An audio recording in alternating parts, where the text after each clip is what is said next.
Being conscious and aware of the ingredients that's going into your body can help you be more intentional when it comes down to your healing process, and not only the healing process, but the way that you love everyone around you.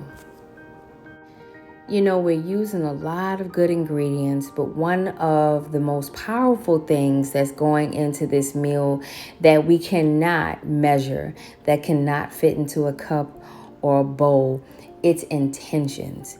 Intentions, desire, want to, all of those things help make the meal more delicious and also aid with someone feeling loved.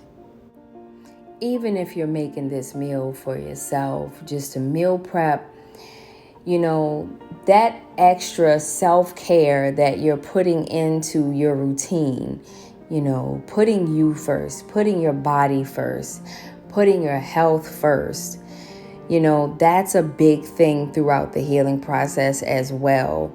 Really prioritizing you.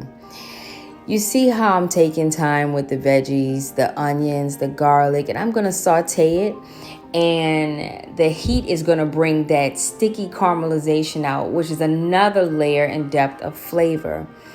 Each time we invest in ourselves, time to either curate a schedule or prep food for ourselves, that is the same thing that I was doing with the vegetables. You're putting extra layers of love and flavor into your life. Now you see all of the benefits of everything that's going into this meal. Don't forget, it is good for you, but it's going to be good to you because it's going to feel like a comfort meal, because that's what it is.